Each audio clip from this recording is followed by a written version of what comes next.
हरे कृष्ण, राधे राधे। आप सभी को जया एकादशी की हार्दिक शुभकामनाएं।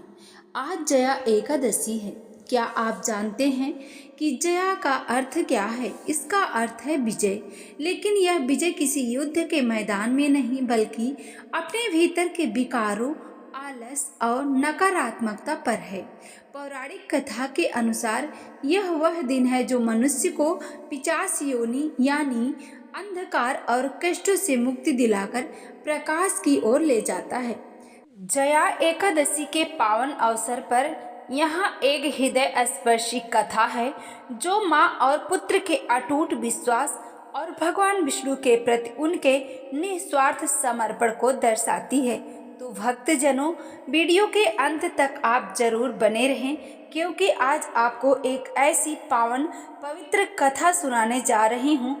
जो भी व्यक्ति इस पवित्र पावन कहानी को सुनेंगे, उनकी आंखों में आंसू तो आएगा और साथ में ही आपको भगवान विष्णु का आशीर्वाद भी प्राप्त होगा।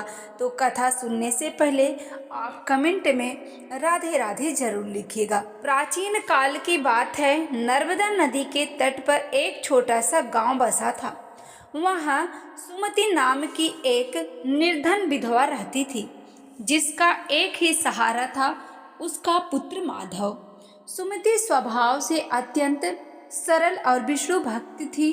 गरीबी के बावजूद उसके मुख पर सदा ओम नमो भगवते वासुदेवाय का जाप रहता था। माधव अभी मात्र 12 वर्ष का ही था, परंतु अपनी माँ के संस्कारों के कारण वह भी भगवान श्री हरि की भक्ति में लीन रहता था। एक बार माघ मास के शुक्ल पक्ष की एकादशी जया एकादशी के दिन कुछ पूर्व गांव के मंदिर में पंडित जी ने इस व्रत की महिमा का गुणगान किया। उन्होंने बताया, जो मनुष्य जया एकादशी का व्रत करते हैं उसे कभी प्रेत योनि में नहीं जाना पड़ता और उनके जीवन में उनके पूर्वजों की मोक्ष की प्राप्ति होती है। यह सुनकर माधव ने अपनी माँ से कहा, माँ, हम भी इस बार जया एकादशी का पूर्ण विधान से व्रत करेंगे। हमारे पास धन नहीं है तो क्या हुआ, हमारे पास भाव तो है। सुमति के आंखों में आंसू आ गए।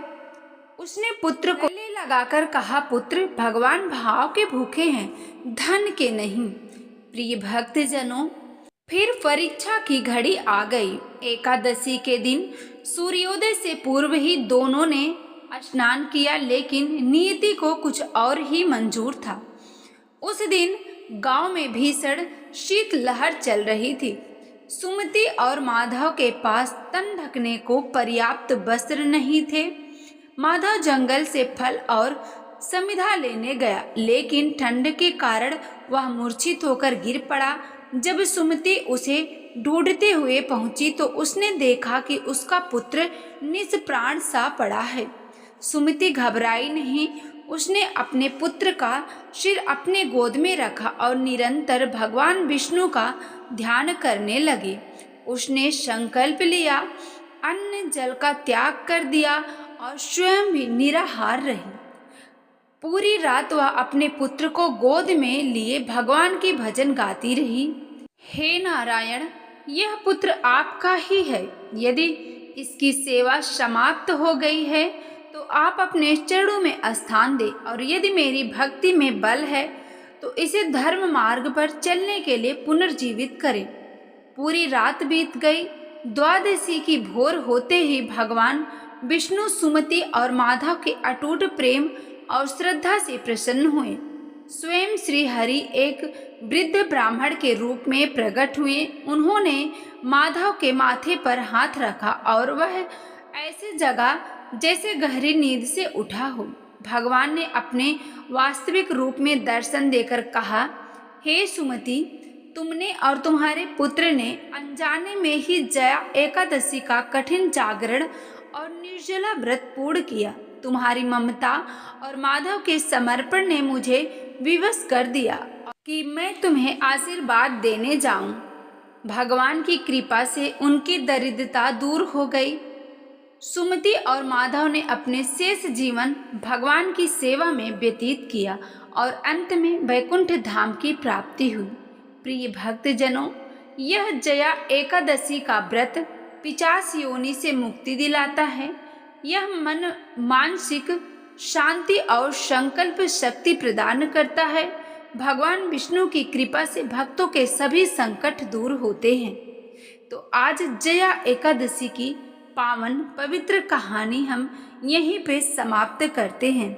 इस कथा को सुनने से सभी मनोकामना पूरी होती है, घर में सुख शांति समृद्धि बनी रहती है। यह व्रत केवल सफलता केवल उन्हें नहीं मिलती जो कभी नहीं गिरते, बल्कि उन्हें मिलती है जो हर बार गिरकर उठने का साहस रखते हैं।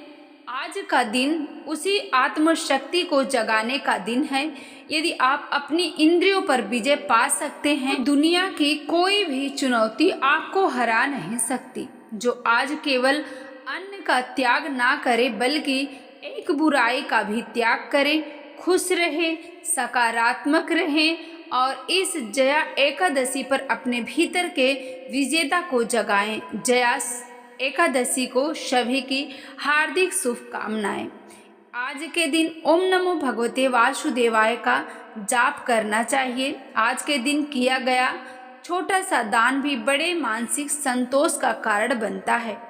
तो दर्शकों, जो भी भाई बहन चैनल पे पहली बार आए हैं, आप चैनल को ज़रूर सब्सक्राइब करें। वीडियो आपको अच्छी लगे तो लाइक करें। इस वीडियो को आप ज़्यादा से ज़्यादा शेयर करें। कमेंट में राधे राधे ज़रूर लिखें।